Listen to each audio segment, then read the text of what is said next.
इन्हें ऐसा महसूस होने लगा कि रेणुका ने इनसे शादी की है इनके पैसे के लिए, और पैसे ये देना नहीं चाहते थे। इसलिए इन्होंने उस तकलीफ को जड़ से ही खत्म कर दिया, यानी रेणुका का कत्ल कर दिया। अगर इन्हें हत्या करनी होती तो ये क्यों अपनी पत्नी को अपने ही घर बुलाते, उनकी हत्या अपनी ही लाइसेंस रिवॉल्वर से करते, ताकि सारे साक्ष्य इनके विरुद्ध संकेत दें। योर ऑनर, ये सारा का सारा हादसा लगभग 2 मिनट के भीतर हुआ। कमलेश ने इन्हें बंगले के अंदर जाते हुए देखा। गोली की आवाज सुनकर संतोष बंगले के अंदर भागा। भागते हुए खूनी से टकराया। कोई ऐसी बात जो आपको याद न रही हो? जी हाँ, मैंने एक आवाज सुनी थी बंगले के अंदर से, और वो किसी औरत की आवाज थी। क्या क्या कह रही थी वो कह रही थी कि नहीं, तुम ऐसा नहीं कर सकती। सब ठीक हो गया, अब रुपेश को कोई भी नहीं बचा सकता। संभवतः यही वो खोई हुई कड़ी है जिसे हम ढूंढ रहे थे। योर ऑनर, इस मुकदमे का आधार ये है कि रुपेश जी की पत्नी रेणुका जी की हत्या हुई रुपेश जी के मड आइलैंड वाले बंगले में, और इसका आरोप रुपेश जी पर लगाया। कमलेश जी, जो सुन नहीं पाते, बोल नहीं पाते, उन्होंने खूनी को बंगले में जाते हुए देखा दोपहर के करीब 3 साढ़े 3 बजे। और दूसरे संतोष, ये बंगलों के ठीक बाहर बस स्टॉप पर थे। ये देख नहीं सकते योर ऑनर, पर गोली की आवाज सुनते ही ये बंगले में चले गए और खूनी इनसे टकराया। संतोष जी ने उसके सूट का मटेरियल पहचाना। जी हाँ, यही कपड़ा था। तुमने अपने बयान में कहा था कि उन्होंने खास तरह की परफ्यूम लगाई हुई थी। क्या परफ्यूम थी? एंजल परफ्यूम का एक्वा फ्रेश वर्जन था वो। और ये भी बताया कि उसने बड़े फ्रेम के चश्मे पहने थे। फिर इन्हें वहां रेणुका की लाश मिली। शोर मचाकर इन्होंने लोगों को आगाह किया। पुलिस को लाश के पास से एक बंदूक बरामद हुई जो रुपेश जी के नाम रजिस्टर्ड है। पिछली सुनवाई में ये बात भी सामने आई है कि घटना स्थल पर हत्यारे ने जो चश्मा पहना था, जिसका वर्णन 2 गवाहों ने किया, वो चश्मा योर ऑनर मेरे मुवक्किल रुपेश जी के चश्मे से विपरीत बिल्कुल अलग है। योर ऑनर, प्रश्न ये उठता है कि अगर यह हत्या रुपेश जी ने नहीं की तो हत्यारा कौन है? हत्यारा वही है योर ऑनर जिसको रेणुका जी की मृत्यु से और रुपेश जी के दंड पाने से सबसे अधिक लाभ था। इस बात पर रोशनी डालने के लिए मैं संतोष जी को एक बार फिर से कटघरे में बुलाने की अनुमति चाहता हूं। अनुमति है। संतोष जी, उस दिन आप बंगले के बाहर बस स्टॉप पर खड़े थे। आपने अपने कथन में कहा कि आपने वहां खड़े खड़े गोली चलने की आवाज सुनी। केवल गोली चलने की आवाज सुनी थी या कोई और स्वर भी पहुंचा था आपके कानों तक? कुछ और सुना था? जी सुनी थी ना, एक औरत की आवाज सुनी थी। औरत की आवाज सुनी थी आपने? क्या कह रही थी औरत की आवाज? नहीं नहीं, तुम ऐसा नहीं कर सकती, ऐसा नहीं कर सकती। तुम ऐसा नहीं कर सकती? जी। अच्छा संतोष जी, मैं अपने दूरभाष यंत्र पे एक चलचित्र चलाता हूँ। आप देखिए अगर इसमें से कोई आवाज पहचान में आती है या जी। नहीं, तुम ऐसा नहीं कर सकती। एक मिनट। रोकिए। रोका? इस आवाज को दोबारा सुनाइए। रिवाइंड करूं फिर से? ये नहीं, तुम ऐसा नहीं कर सकती। जी हाँ, ये उसी औरत की आवाज है।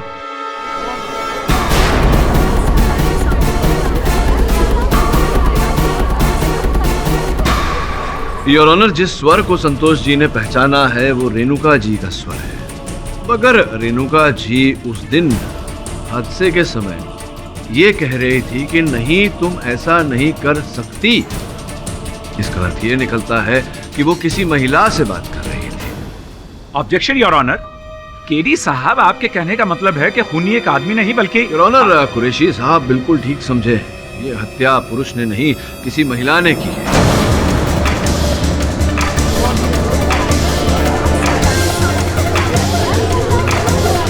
तभी तो लेडीज परफ्यूम की सुगंध आ रही है।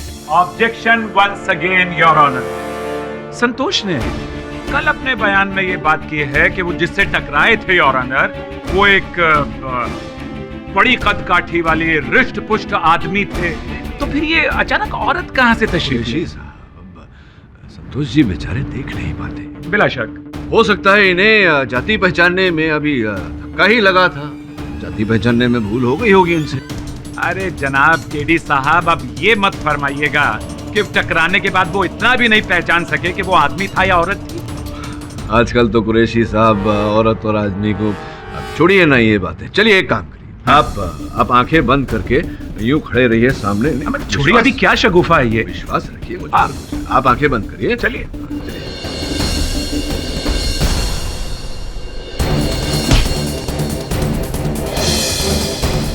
लगा धक्का? हाँ। कौन था बताइए? अम्मा केडी साहब, ये पुराने तरीके हैं आपके, मुझे मालूम है। आपका असिस्टेंट वरुण। नहीं, देखिए ये थी मोहतरमा जी। आप बैठिए। यही तो मैं आपको समझाने का प्रयास कर रहा था कुरैशी साहब। योर ऑनर, अगर संतोष जी का कथन सत्य है तो ये हत्या किसी पुरुष ने नहीं, महिला ने की। अब सोचने वाली बात यह है कि वो महिला कौन है जिसे रेणुका जी की मृत्यु से लाभ होता। सर्वप्रथम मैं लीसा जी को कटघरे में बुलाने की अनुमति चाहूंगा। अनुमति है। हाँ लीसा जी, बताइए हत्या के समय आप कहाँ थे? ऑफिस में। सोच के बताइए। आप मेरे साथ मजाक कर रहे हैं क्या? मैं आपको बता रही हूँ ना कि मैं ऑफिस में थी। देखिए, आप कह रही हैं कि आप ऑफिस में थी, लेकिन ऑफिस के बाकी लोग कह रहे थे कि आप ऑफिस में थी ही नहीं, कहीं बाहर थी। अब कुछ काम हो सकता है, काम की वजह से कुछ देर के लिए बाहर निकल गई। लेकिन अगर मैं एक जगह मौजूद नहीं हूँ, इसका मतलब ये थोड़ी ना है कि मैं दूसरी जगह मौजूद थी। वकालत करनी चाहिए आपको, ठीक कहा। लेकिन ये बताइए कि जब रेणुका जी का नाम उठा है अदालत में, मैंने देखा कि आप बहुत क्रुद्ध हो गई, ऐसे उग्र हो गई, नाराज हो गई। क्या किसी बात का बैर था आपके मन में रेणुका जी के प्रति? ऑब्वियसली। देखिए ना सर की हालत देखिए।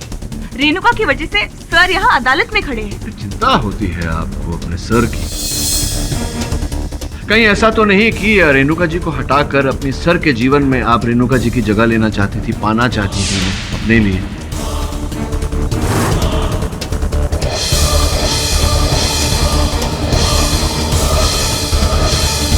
ये क्या कह रहे हो केडी? लीजा और मेरे बीच ऐसा कोई रिश्ता नहीं था, कुछ भी नहीं था, कोई फीलिंग नहीं थी। बजाज, आपकी ओर से इनके प्रति न, इसका ये अर्थ नहीं निकलता कि इनकी ओर से आपके प्रति नहीं।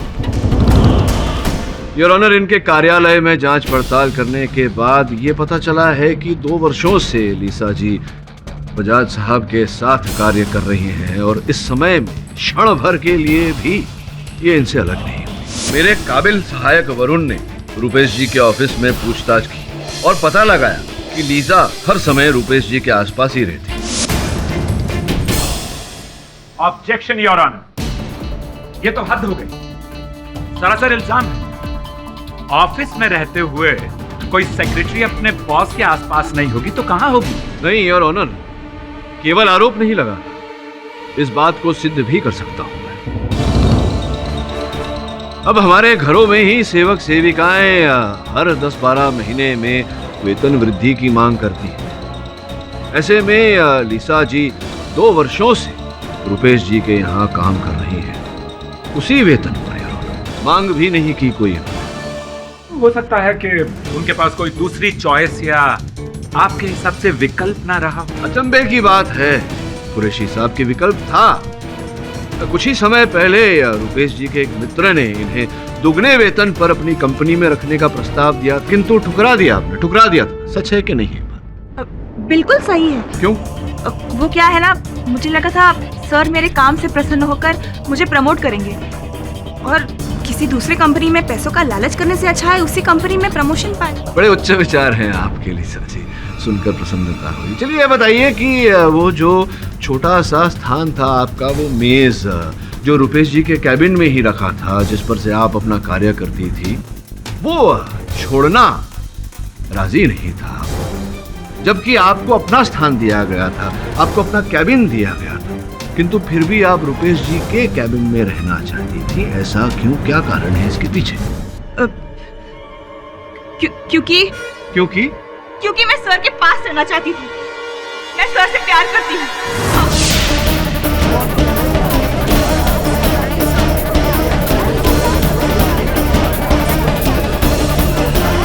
लीजा, ये क्या कह रही हो तुम? यही तो योर ऑनर, यही तो मैं स्पष्ट करने का प्रयास कर रहा था अदालत में कि लीसा जी रुपेश जी से प्रेम करती थी। हमेशा पूरा समय इनके साथ रहती थी, हर मीटिंग इनके साथ अटेंड करती थी। इनके सामान तक पहुंचना, जैसे कि घर की चाबियां, इनका सूट, इनका बंदूक इत्यादि इत्यादि, ये लीसा जी के लिए कोई कठिन कार्य नहीं था। नहीं, तुम ऐसा नहीं कर सकती, तुम ऐसा नहीं कर सकती, तुम ऐसा नहीं कर सकती, तुम ऐसा नहीं कर सकती।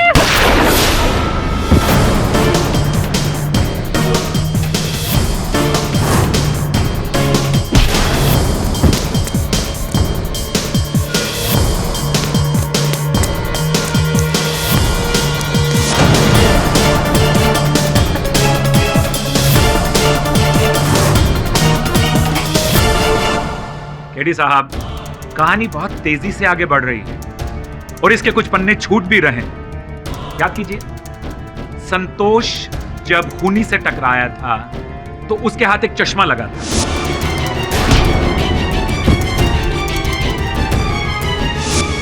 और अपने उल्टे हाथ की तरफ देखिए, लीजा चश्मा पहनती ही नहीं।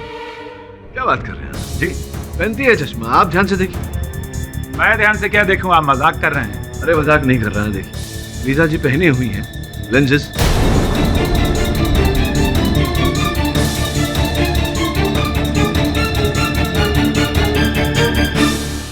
योर ऑनर, जिस प्रकार से और लोग भी बाहर जाते समय या कार्यालय जाते समय चश्मे उतार कर नंबर वाले लेंसेज पहनते हैं, लीजा भी उसी प्रकार से बाहर जाते समय या अदालत आते समय लेंसेज पहनते हैं। किंतु कभी कभी अपने चश्मे भी पहनती है। संभव है कि उस दिन लीजा जी ने अपने चश्मे पहने थे, जो चश्मे संतोष जी के हाथ लगे। क्यों? चलिए, आपकी इस बात को मैं मान लेता हूं, लेकिन आप जरा मेरी एक बात समझने की कोशिश कीजिए। समझाइए। जी, लीजा अगर रुपेश जी से प्यार करती थी या करती है और उनसे शादी करना चाहती थी, तो फिर वो रुपेश जी का कोट पहनकर उनको फंसाने की कोशिश क्यों कर रही थी?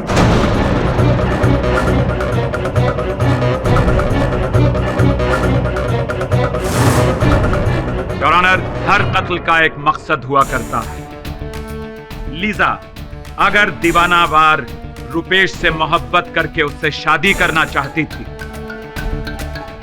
और लीजा को अच्छी तरह से मालूम था कि रुपेश रेणुका के प्यार में गिरफ्त हो चुके हैं और उनसे शादी करना चाहते हैं, तो फिर शादी से पहले ही लीजा ने रेणुका का कत्ल क्यों नहीं करवा दिया?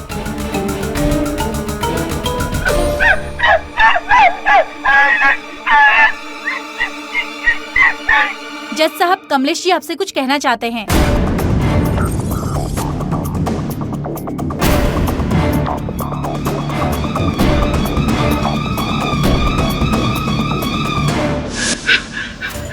मैंने औरत को नहीं देखा था, मैंने आदमी को ही देखा था। योर ऑनर, इनकी बात का कैसे विश्वास किया जाए जबकि अब तक इनकी कोई बात ठोस साबित नहीं हुई है। मैं कसम खा के कहता हूँ कि मैंने आदमी को ही बंगले के अंदर जाते हुए देखा था।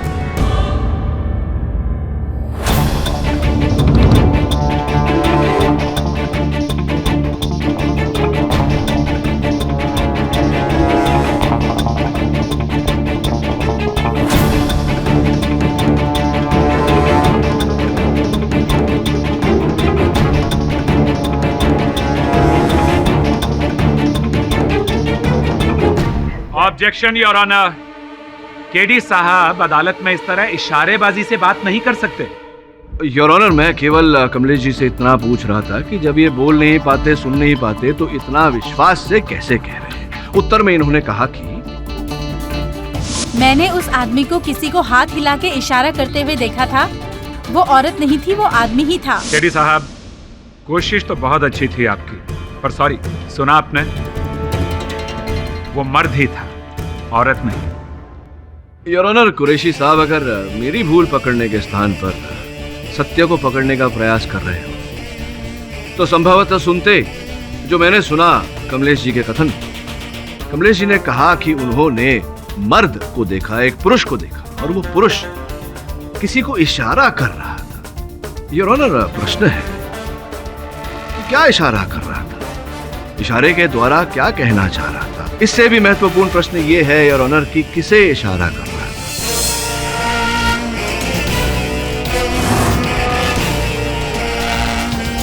स्पष्ट बात है योर ऑनर कि हम जब किसी को इशारा करते हैं तो किसी दूसरे को ही इशारा करते हैं, स्वयं को नहीं। आपका मतलब है कि खूनी एक नहीं दो हैं? बिल्कुल उचित बात कही आपने योर ऑनर। हत्यारे दो हैं, एक पुरुष एक महिला। योर ऑनर, कमाल की बात है, इतनी भरी दोपहर में किसी को एक औरत दिखाई नहीं दी। वो इसलिए कुरैशी साहब क्योंकि पुरुष और महिला दोनों अलग अलग समय पर वहां पहुंचे थे। पहले महिला अंदर जा चुकी थी और जब पुरुष अंदर जा रहे थे उस समय कमलेश जी ने उन्हें देखा। उसी प्रकार से संतोष जी से एक पुरुष टकराया था, किंतु घटनास्थल पर लेडीज परफ्यूम की सुगंध थी। वैसे पाठक, आखिर ऐसा कौन कर सकता है? अभी तो यह कहना कठिन है योर ऑनर, पर मैं पूरे विश्वास से कह सकता हूं कि बहुत ही चतुरता से खेला गया खेल है। दो गवाहों को जिस प्रकार से गुमराह किया गया है, यह एक सोचा समझा षड्यंत्र है योर ऑनर। और इस बात की तह तक पहुंचने के लिए मैं रुपेश जी के भतीजे अभय और उनकी पत्नी नम्रता से कुछ प्रश्न करना चाहता हूं। केडी, ये तुम क्या कह रहे हो? रुपेश जी, ये दोनों इसमें शामिल नहीं हो सकते, इन पर मुझे पूरा भरोसा है। रुपेश जी, मुझे अपना कार्य करने दीजिए। धन्यवाद। अभय जी, रुपेश जी के व्यवसाय में आप उनका हाथ बढ़ाते हैं, बताइए क्या क्या उत्तरदायित्व किया है रुपेश जी ने? मैं बस उतना ही करता हूँ जितना अंकल कहते हैं, बस कोई खास जिम्मेदारी नहीं। अच्छा, क्या मेरा ऐसा कहना मेरी भूल होगी कि अपनी संतान न होने के कारण ये आपको अपना बेटा मानते हैं? नहीं, ये सच है।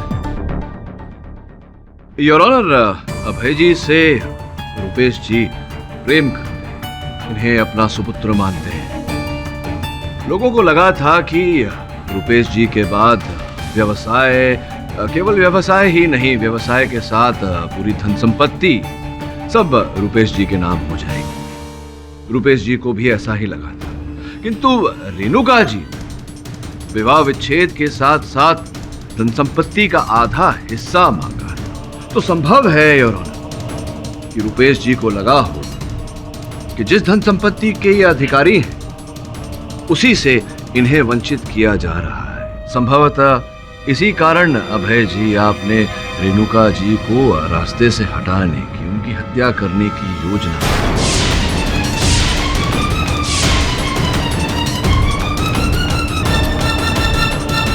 योर ऑनर, मैं रुपेश जी को वर्षों से जानता हूँ। एक समय जब हम दोनों की भेंट हुई थी तब रुपेश जी ने मुझसे कहा था कि पता नहीं आजकल मेरा भतीजा अभय किन लोगों के साथ उठ बैठ रहा है, बहुत परेशान हो गया हूँ मैं।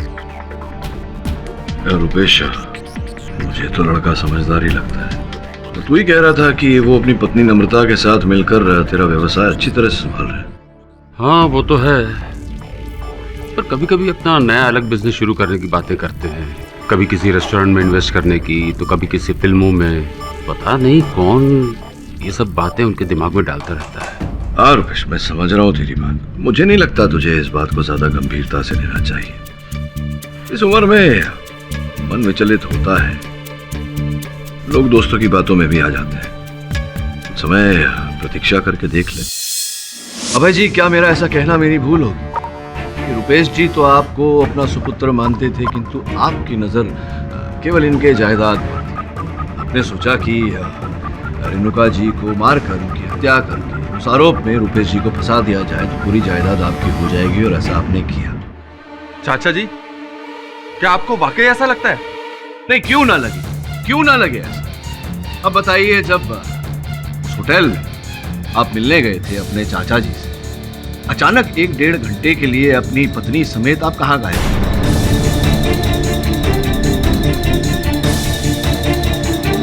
बोलिए बोलिए, कहाँ गायब हो गए?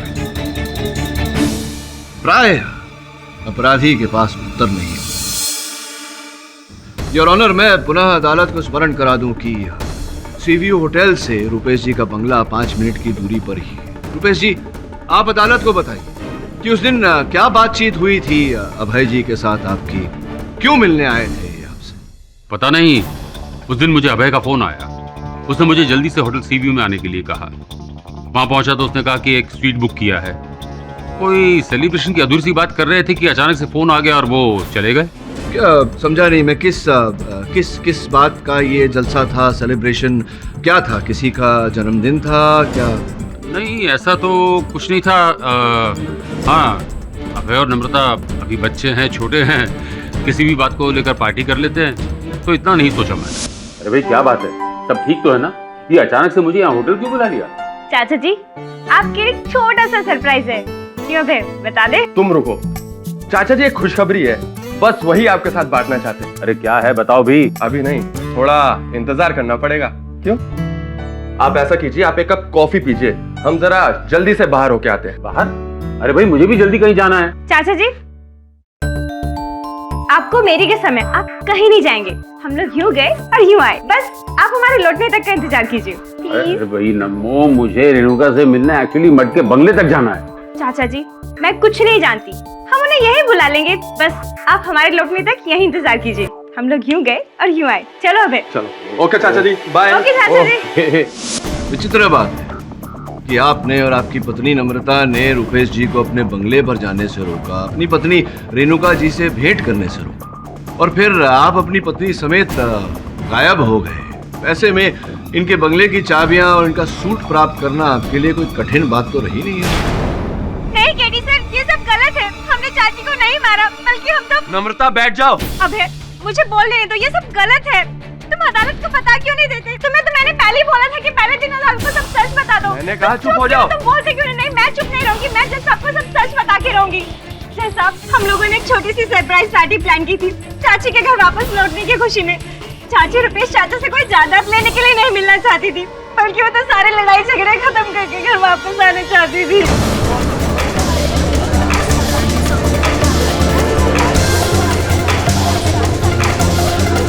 नम्रता, ये तुम क्या कह रही हो?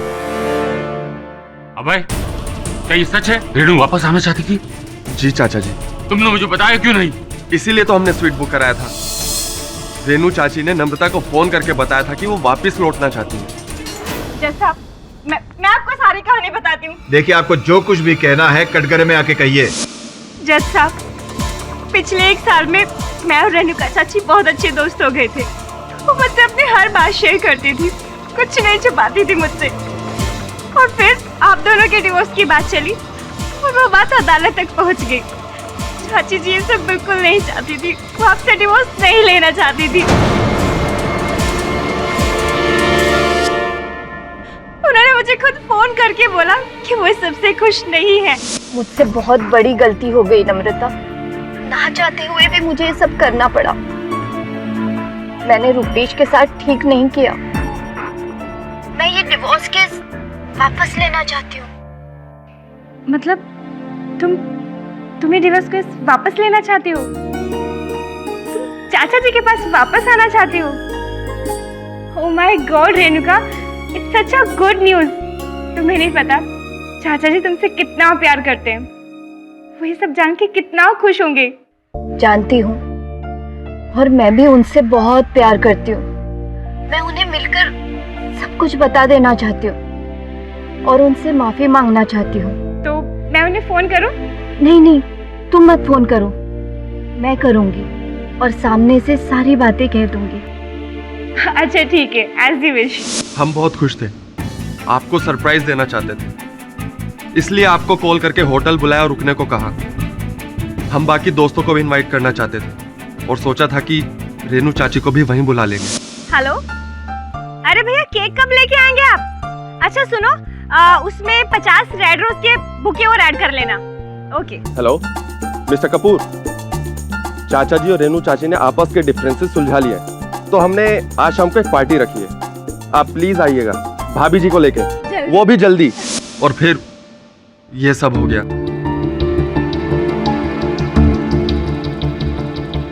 आप पहले से इतना दुखी थे और हम ये सब बता के आपको और दुखी नहीं करना चाहते थे, इसीलिए हम चुप रहे।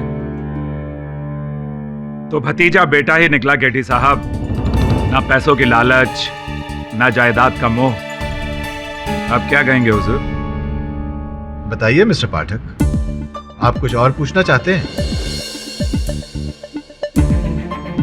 इस समय कुछ नहीं पूछना चाहता हूं योर ऑनर, किंतु हाँ, जितने साक्ष्य हैं उनकी एक बार फिर जांच करने का समय चाहता हूं। ठीक है केटी, अदालत की कार्रवाई दोपहर 2:30 बजे के बाद वापस शुरू की जाएगी।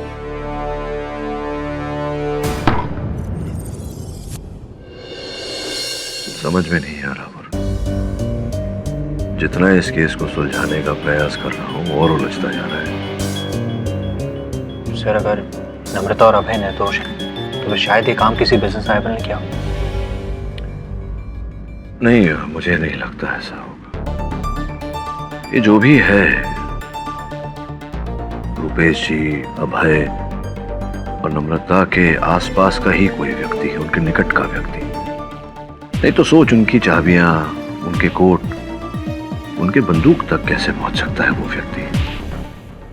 सर, मगर नम्रता और अभय के अलावा और कौन है आसपास उनके? 2 व्यक्ति हैं मेरे अनुसार, एक पुरुष एक महिला। फिर रेणुका जी ने जो नम्रता से कहा था कि मुझे न चाहते हुए भी ये सब करना पड़ा, इस वाक्य का क्या अर्थ होता है?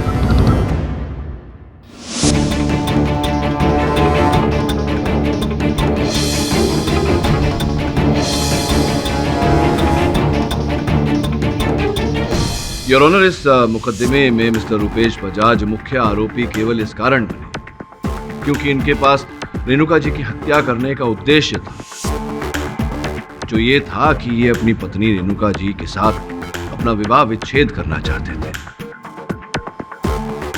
किंतु अदालत में इनके भतीजे आनंद और उनकी पत्नी नम्रता जी ने जो कथन दिया, उसके अनुसार प्रमाणित होता है कि रेणुका जी इनके पास लौटना चाहती थी, इनके साथ अपने संबंध सुधारना चाहती थी।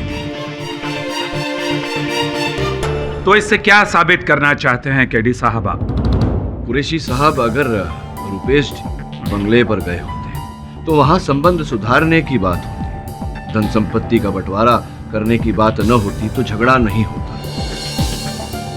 इससे यह प्रमाणित होता है कि इनके पास रेणुका जी की हत्या करने का कोई उद्देश्य था ही नहीं। योर ऑनर, इन बातों से कुछ ऐसा प्रमाणित होता है कि बजाज साहब ने अपनी पत्नी की हत्या नहीं की। अगर ये अपनी पत्नी के हत्यारे नहीं हैं, तो असल हत्यारा कौन है?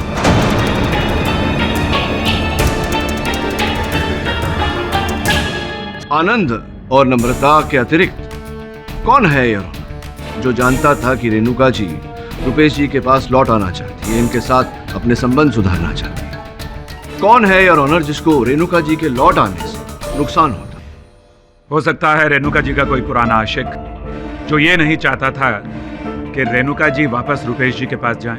कृपया बताइए कुरैशी साहब की वो महिला जो उस दिन बंगले पर उपस्थित थी, जिसे रेणुका जी ने बोला था तुम ऐसा नहीं कर सकती, वो कौन थी?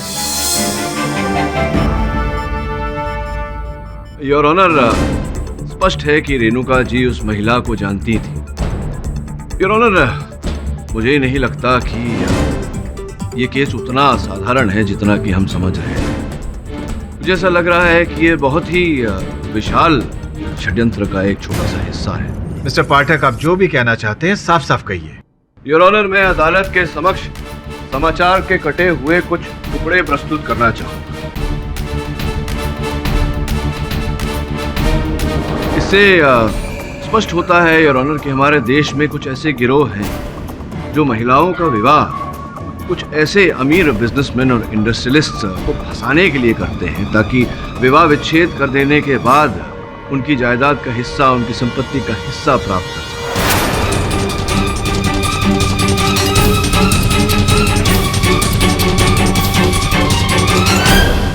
आपके कहने का मतलब है केडी साहब कि रेणुका ने रुपेश जी को पैसों के लिए फंसाया था?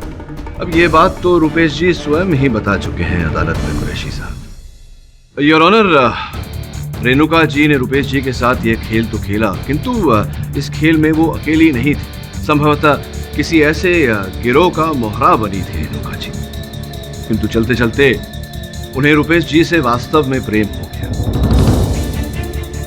और उन्होंने रुपेश जी को धोखा देने से मना कर दिया। गिरोह के अन्य लोग योर ऑनर ये समझ चुके थे कि अगर रेणुका जी रुपेश जी के पास लौटी तो उनका बड़ा नुकसान हो, और संभवतः यही बात रेणुका जी की मृत्यु का कारण बनी। मिस्टर पाठक, ये बहुत ही पेचीदा केस है। इनका पता लगाना बहुत जरूरी है कि आखिर ये लोग हैं कौन। योर ऑनर, प्रश्न का उत्तर तो रेणुका जी के अतीत के पन्नों में ही मिलेगा। मैं लीसा जी को एक बार फिर से कटघरे में बुलाने की अनुमति चाहता हूं। अनुमति है।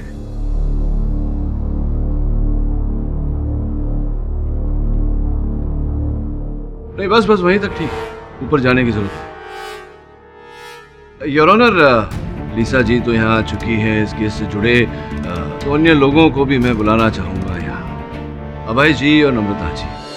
केडी साहब, अब ये क्या नया नाटक है? देखते जाइए आगे आगे सत्य का खेला। मिस्टर अभय और मिस नम्रता, आप दोनों सामने आ जाइए।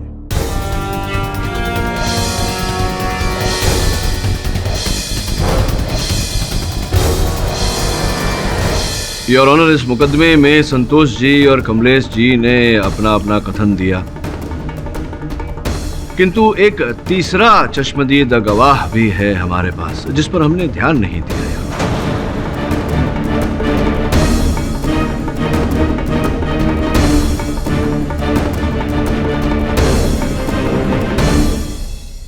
तीसरा गवाह? जी, तीसरा गवाह। वो कौन है?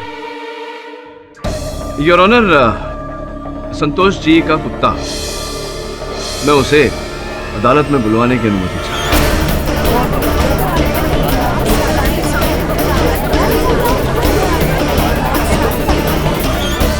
मिस्टर पाठक, कुत्ता गवाही देगा? योर ऑनर, ये कोई आम घरेलू कुत्ता नहीं है। एक ऐसा कुत्ता है जिसे एक अंधे आदमी की हर रीत से ध्यान रखने का अभ्यास दिया गया है। योर ऑनर, वो देख भी सकता है, सूंघ भी सकता है और अपनी रीत से बोल भी सकता है। कृपया मुझे उसे अदालत में बुलवाने की अनुमति दें। ठीक है, ले आइए।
धन्यवाद, ले जाइए। आप दोनों बैठ। आप कटघरे में।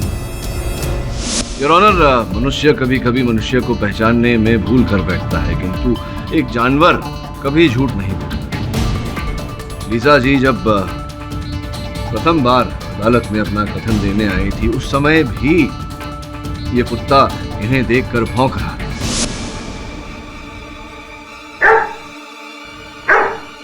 हमने उसे शोर समझकर टाल दिया। हम उसके भौंकने को समझ नहीं पाए और वो संकेत दे रहा था। लीसा जी क्यों लीसा जी?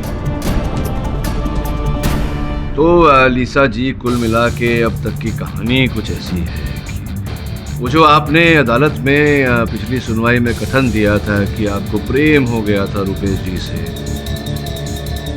वो कहानी झूठी थी, ऐसा कुछ था ही नहीं।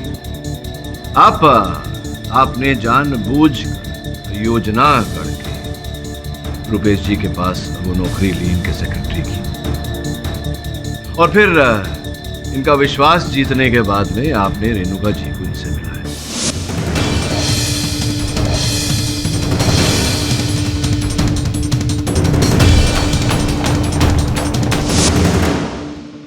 और आपकी और रेणुका जी के साथ रहने की और उनके आपकी सहेली होने की वो भी सारी कहानी झूठी है।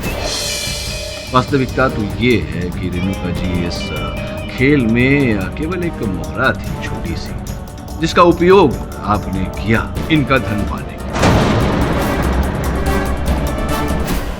और जब आपको पता चला कि ये खेल खेलते खेलते रेणुका जी वास्तव में प्रेम करने लगी है रुपेश जी से, और वो इन्हें सारी बात बताने वाली है, इन्हें धोखा देने से उन्होंने इनकार कर, तब भय के कारण और नुकसान झेलने के कारण आपने रेणुका जी की हत्या कर दी।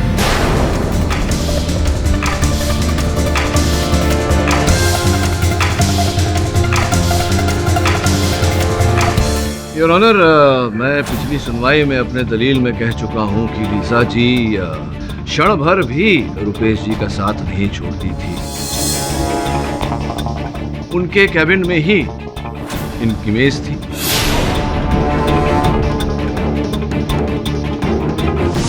ऐसे में इनके सामान तक पहुंचना, बंगले की चाबी, इनका कोट, इनकी बंदूक इत्यादि, ये लीसा जी के लिए कठिन नहीं था।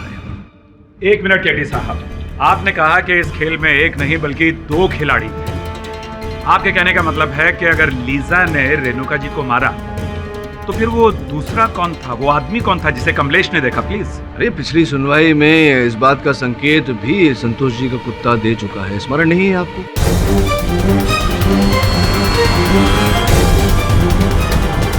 आपके कहने का मतलब है कि अगर लीजा ने रेणुका जी को मारा तो फिर वो दूसरा कौन था, वो आदमी कौन था जिसे कमलेश ने देखा? प्लीज। अरे पिछली सुनवाई में इस बात का संकेत भी संतोष जी का कुत्ता दे चुका है, स्मरण नहीं है आपको?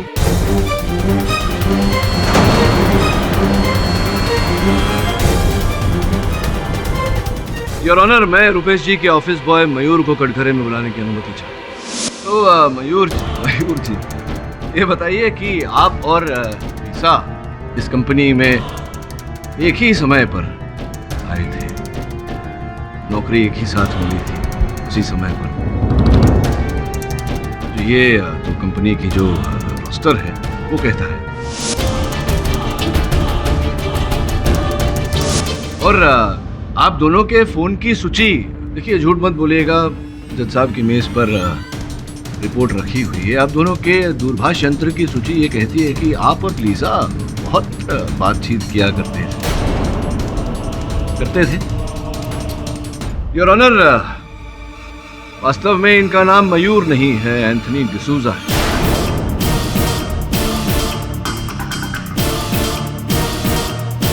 और ये एक MBA है। तभी तो मैं सोचूं कि एक MBA जिसे व्यवसाय का इतना ज्ञान है, वो एक कंपनी में पियून की नौकरी क्यों करेगा?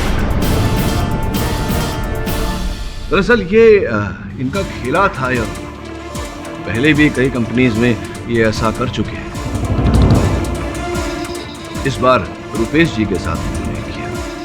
जब इन्हें पता चला कि रेणुका जी जो ये चाहते थे वैसा नहीं करने वाले, तब क्रोध में बदला लेने के इन्होंने रेणुका जी की हत्या कर दी। मट के बंगले पर आ जाओ 3 साढ़े 3 बजे।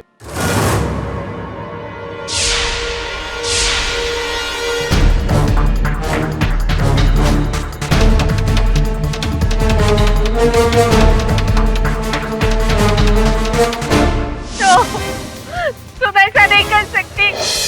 नहीं, तुम ऐसा नहीं कर सकती। तुम ऐसा नहीं कर सकती।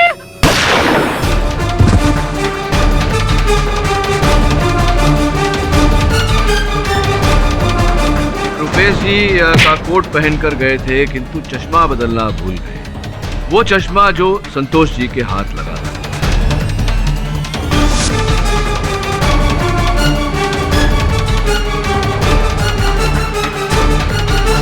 अनीसा जी, सोच समझकर योजना बनाकर आप दोनों ने यह हत्या की है। मुझे नहीं लगता कि आपकी आंखों में ये आंसू देखकर न्यायाधीश महोदय प्रभावित होंगे और आपका दंड कम करेंगे। चलिए, अगर आप ये कहानी कबूल कर लें तो हो सकता है कि वो ऐसा करें। अदालत को ये बताइए कि आपने हत्या की तो की, किंतु इसके आरोप में रुपेश जी को क्यों फंसाया? रेणुका के जाने के बाद हमें पता था कि जायदाद हमें नहीं मिलेगा। हम कानून की कार्रवाई से बचना चाहते थे, इसलिए हमने सर को फंसाया। हमें पूरा यकीन था कि सर फंस जाएंगे और हम यहाँ से गए तो। डिफेंस, तमाम गवाहों और सबूतों को मद्देनजर रखते हुए यह अदालत एक हत्या और धोखेबाजी का इतना बड़ा खेल रचने के लिए लीजा को उम्र कैद की सजा सुनाती है और एंथनी डिसूजा उर्फ मयूर को 10 साल कैद की सजा सुनाती है और मिस्टर रुपेश बजाज को इस केस से बाइज्जत बरी करती है। The case is closed. Qureshi साहब, एक और हीरा आपके मुकुट में। विवाह हो गया आपका? कोशिश कर रहा हूं। कहने का अर्थ यह है कि विवाह करने से पहले निश्चित कर लीजिएगा कि होने वाली पत्नी आपसे प्रेम करती है या आपके दौलत से। क्यों है ना?